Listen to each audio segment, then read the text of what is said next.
क्या भगवान शिव को अर्पित किया गया नैवेद्य यानी प्रसाद ग्रहण करना चाहिए?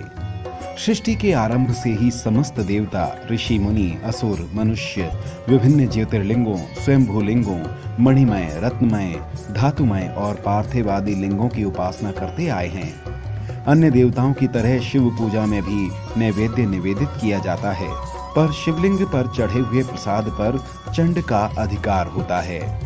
भगवान शिव के मुख से निकले हैं चंड। गणों के स्वामी चंड भगवान शिव जी के मुख से प्रकट हुए हैं। ये सदैव शिव जी की आराधना में लीन रहते हैं और भूत प्रेत पिशाच आदि के स्वामी हैं।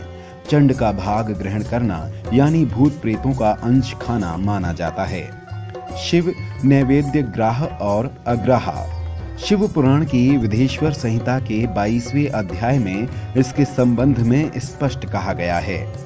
चंडाधिकारो नु यत्र भोक्तव्यम, चंडाधिकारो यत्रास्ति तद भोक्तव्यम न मानवेः, चंडाधिकारो नु यत्र भोक्तव्यम तच्च भक्तितः।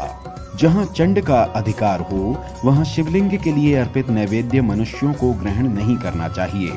जहाँ चंडकार नहीं है वहाँ का शिव नैवेद्य मनुष्यों को ग्रहण करना चाहिए। इन लिंगों के प्रसाद में चंड का अधिकार नहीं है, अतः ग्रहण करने योग्य हैं।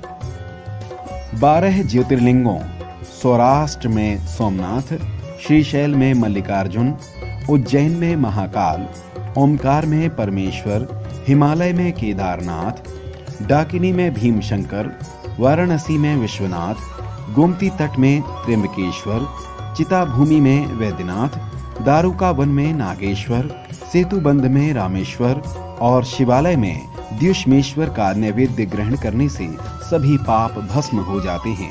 शिव पुराण की विद्येश्वर संहिता में कहा गया है कि काशी विश्वनाथ के स्नान जल का 3 बार आचमन करने से शारीरिक, वाचिक व मानसिक तीनों पाप शीघ्र ही नष्ट हो जाते हैं। स्वयंभू लिंग, जो लिंग भक्तों के कल्याण के लिए स्वयं ही प्रकट हुए हैं, उनका नैवेद्य ग्रहण करने से कोई दोष नहीं है। सिद्ध लिंग, जिन लिंगों की उपासना से किसी ने सिद्धि प्राप्त की है या जो सिद्धों द्वारा प्रतिष्ठित हैं, जैसे काशी में शुक्रेश्वर, वृद्ध कालेश्वर, सोमेश्वर आदि लिंग देवता सिद्ध महात्माओं द्वारा प्रतिष्ठित और पूजित हैं, उन पर चंड का अधिकार नहीं है, अतः उनका नैवेद्य सभी के लिए ग्रहण करने योग्य है। बाण लिंग, नर्मदेश्वर, बाण लिंग पर चढ़ाया गया सभी कुछ जल, बेलपत्र, फूल, नैवेद्य, प्रसाद समझकर ग्रहण करना चाहिए। जिस स्थान पर शालग्राम की उत्पत्ति होती है वहाँ के उत्पन्न शिवलिंग, पारद लिंग, पाषाण लिंग, रजत लिंग, स्वर्ण लिंग, केसर के बने लिंग, स्फटिक लिंग और रत्न लिंग, इन सब शिवलिंगों के लिए समर्पित नैवेद्य को ग्रहण करने से चंद्रायण व्रत के समान फल प्राप्त होता है। शिव पुराण के अनुसार भगवान शिव की मूर्तियों में चंड का अधिकार नहीं है, अतः इनका प्रसाद लिया जा सकता है। प्रतिमासु च सर्वासुना चंडो अधिकृतो भवेत। जिस मनुष्य ने शिव मंत्र की दीक्षा ली है वह सब शिवलिंगों का नैवेद्य ग्रहण कर सकता है। उस शिव भक्त के लिए यह नैवेद्य महाप्रसाद है। जिन्होंने अन्य देवता की दीक्षा ली है और भगवान शिव में भी प्रीति है, वे ऊपर बताए गए सब शिवलिंगों का प्रसाद ग्रहण कर सकते हैं। शिव नैवेद्य कब नहीं ग्रहण करना चाहिए? शिवलिंग के ऊपर जो भी वस्तु चढ़ाई जाती है वह ग्रहण नहीं की जा सकती। जो वस्तु शिवलिंग से स्पर्श नहीं हुई है, अलग रखकर शिव जी को निवेदित की है, वह अत्यंत पवित्र और ग्रहण करने योग्य है।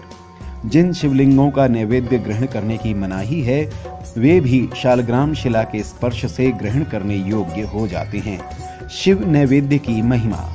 जिस घर में भगवान शिव को नैवेद्य लगाया जाता है या कहीं और से शिव नैवेद्य प्रसाद रूप में आ जाता है वह घर पवित्र हो जाता है। आए हुए शिव नैवेद्य को प्रसन्नता के साथ भगवान शिव का स्मरण करते हुए मस्तक झुकाकर ग्रहण करना चाहिए। आए हुए नैवेद्य को दूसरे समय में ग्रहण करूंगा ऐसा सोचकर व्यक्ति उसे ग्रहण नहीं करता है, वह पाप का भागी होता है। जिसे शिव नैवेद्य को देखकर खाने की इच्छा नहीं होती वह भी पाप का भागी होता है। शिव भक्तों को शिव नैवेद्य अवश्य ग्रहण करना चाहिए, क्योंकि शिव नैवेद्य को देखने मात्र से ही सभी पाप दूर हो जाते हैं। ग्रहण करने से करोड़ों पुण्य मनुष्यों को अपने आप प्राप्त हो जाते हैं। शिव नैवेद्य ग्रहण करने से मनुष्य को हजारों यज्ञों का फल और शिव सामुज्य की प्राप्ति होती है। शिव नैवेद्य को श्रद्धा पूर्वक ग्रहण करने व स्नान जल को 3 बार पीने से मनुष्य ब्रह्म हत्या के पाप से मुक्त हो जाता है। मनुष्य को इस भावना का कि भगवान शिव का नैवेद्य अग्राह्य है मन से निकाल देना चाहिए, क्योंकि कर्पूर गौरम करुणावतारम, शिव तो सदैव ही कल्याण करने वाले हैं। जो शिव का केवल नाम ही लेते हैं उनके घर में भी सब मंगल होते हैं। सुमंगलम तस्य गृहे विराजते, शिवेति वर्णेर भुवि यूहि भाषते।